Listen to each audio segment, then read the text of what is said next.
최근 언론이 입수해가지고 공개하고 있는 김건희 씨 공소장에는 이런 내용이 적혀 있습니다.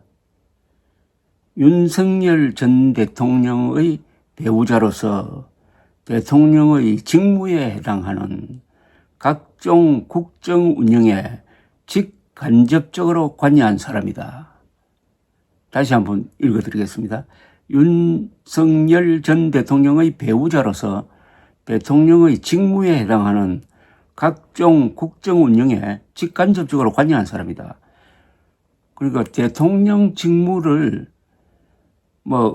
어떤 부분에서는 대행을 했다는 의미이기도 합니다. 대통령의 직무에 해당하는 각종 국정 운영이라고 그랬습니다. 그러니까 다방면의 국정에 대해서 직간접적으로 관여했다. 그 관여한 방식이 뭐냐? 국가의 정책에 관여했다는 뜻으로도 해석이 되고 인사에 개입했다는 뜻으로도 해석이 됩니다. 그렇다면은 윤석열, 김건희 공동정권이었느냐 하는 의문이 제기될 수밖에 없다는 겁니다. 김건희 특검, 내란 특검이 최종적으로 지향하고 있는 그 종착점은 김건희 씨로 보입니다.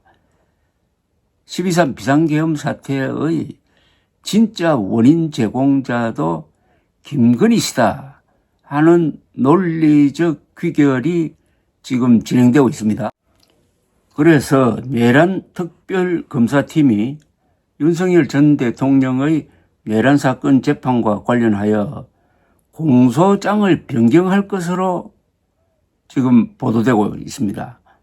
앞서 검찰 특별수사본부는 지난 1월에 윤 전 대통령을 내란 우두머리 혐의로 기소하면서 더불어민주당의 정부 고위 인사 줄탄핵, 예산삭감, 입법 독주로 인한 국정마비를 계엄 선포 배경으로 공소장에 적시했습니다. 그러나 그 뒤에 사정이 달라졌습니다. 특검은 김건희 여사 관련 리스크를 방어하기 위해 윤 전 대통령이 불법 계엄을 선포했다는 내용을 공소장에 추가하는 방안을 검토 중이라고 합니다.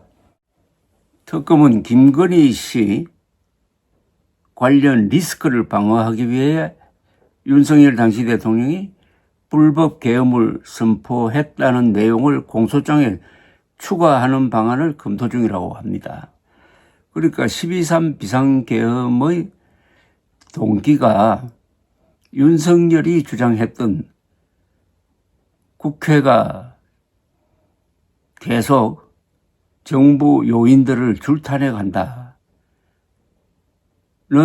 주장은 헌법재판소의 판결에 의해서 그것은 근거가 없다라고 이미 판단이 난 건데, 그보다는 진짜 원인은 뭐냐 하면은 김건희 보고다. 국회가 김건희 특검법을 지금 통과시키려고 하니까 마음이 급해져서 비상계엄령을 선포했을 것이다 하는 것을 공소장에 적어서 공식화하겠다는 겁니다. 그동안 김건희 씨, 윤석열 당시 대통령을 잘 아는 사람들이 비상계엄의 원인에 대해서 반국가 세력 척결이라든지 부정선거 발본색원, 그건 그냥 허울이고 진짜는 부인 보호용이었다라고 숙덕숙덕 하던 게 이제는 공소장에 공식적으로 들어가게 생겼다는 겁니다. 사랑하는 또는 아끼는 여인을 위해서 그냥 정권을 갖다 바쳤다는 이야기입니다.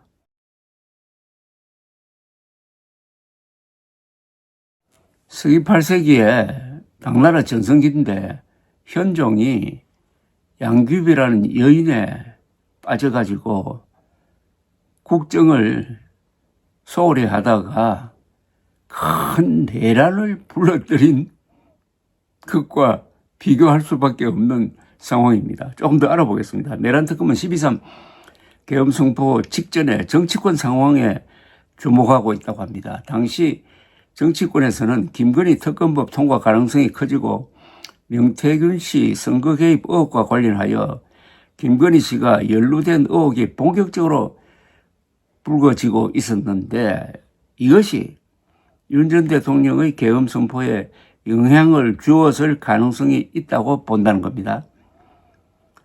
윤 전 대통령이 계엄을 선포하기 직전 국민의힘에서 일부 비주류 의원이 김건희 특검법 재표결 때 찬성표를 던짐으로써 특검이 관철될 가능성이 커지는 분위기였습니다. 명태균 씨가 2022년 3월 9일 대선 전후 윤 전 대통령 내외와 한 통화 녹음과 카카오톡, 텔레그램 대화 록이 담긴 일명 황금폰을 검찰 수사팀에 제출할 가능성이 거론되고 있을 시점이었습니다. 이런 상황에서 김건희 특검이 관철되고 명태균 황금폰이 검찰에 입수될 경우 파장이 걷잡을 수 없이 커질 것이라고 본 윤석열 전 대통령이 국회 권능을 무력화시키기 위해 불법 계엄을 감행했을 가능성이 높다는 것이 특검의 판단입니다. 특검 관계자는 수사 과정에서 계엄 선포 배경에 김건희 여사 관련 사안이 깊게 얽혀 있다는 사실이 확인되면 공소장에 반영할 것이라면서 수사 마무리 시점에는 공소장 내용이 많이 달라질 것이라고 했습니다. 이와 관련해 가지고 특검팀은 계엄 선포 이틀 전인 지난해 12월 1일 김용현 당시 국방장관이 양재응 국방부 국회 협력단장에게 전화를 걸어 김건희 특검법은 어떻게 진행되고 있느냐고 물은 사실을 확인한 것으로 알려졌습니다.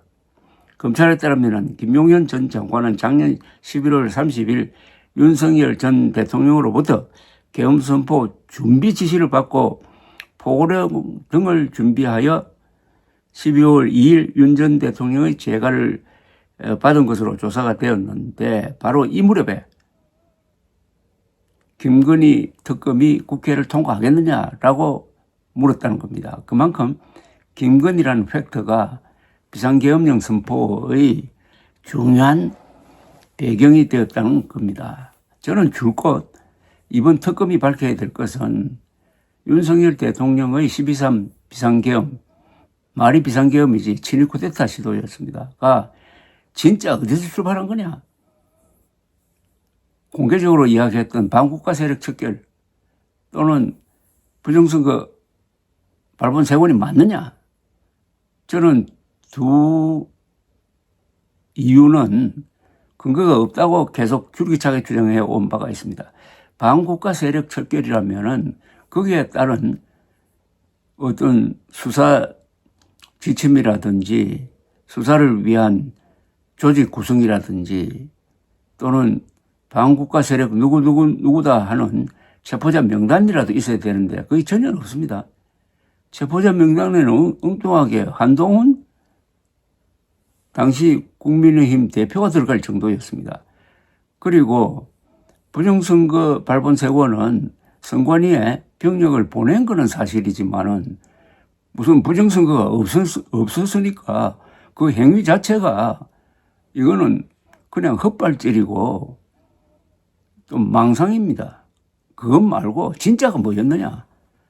진짜가. 그래서 자연히 당시 12월 10일로 예정되어 있었던 김건희 씨 특검법 재표결에 통과되어 버리면은 김건희 씨 수사를 통해서 윤석열 정권 자체가 붕괴할 것이다 하는 사실을 윤석열 당시 대통령이 알았다는 겁니다.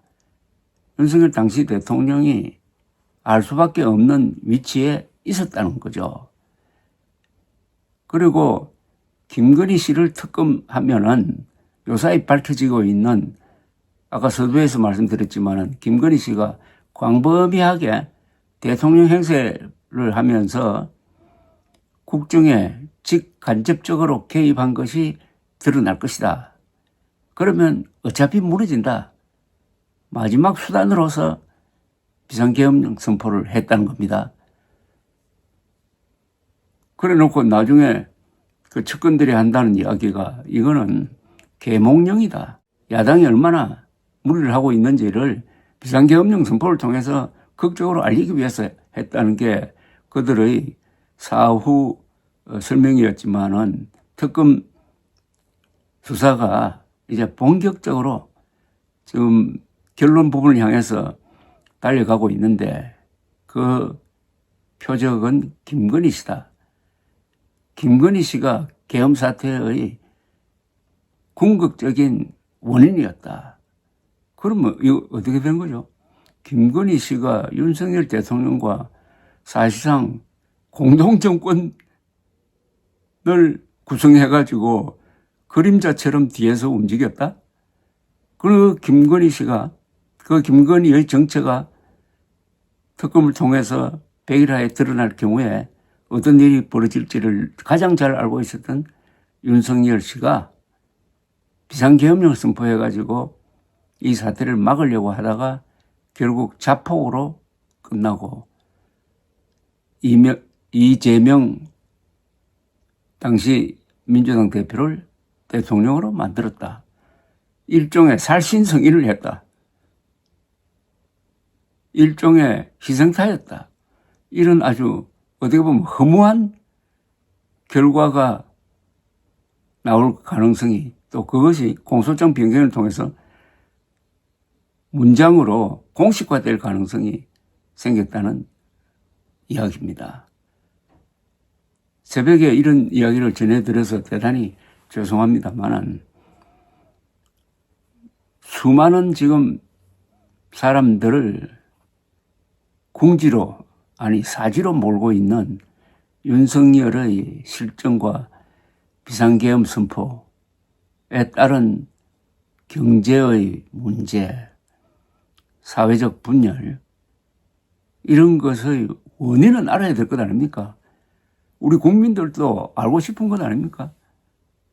진짜 이게 뭐냐 도대체. 이게 뭐냐. 12월 3일 딱 비상계엄령 선포 이야기를 들었을 때 많은 국민들이 도대체 이게 뭐냐라고 했던 그 의문을 이제 특검이 그 의문에 답장을 쓰고 있는 모양입니다. 감사합니다.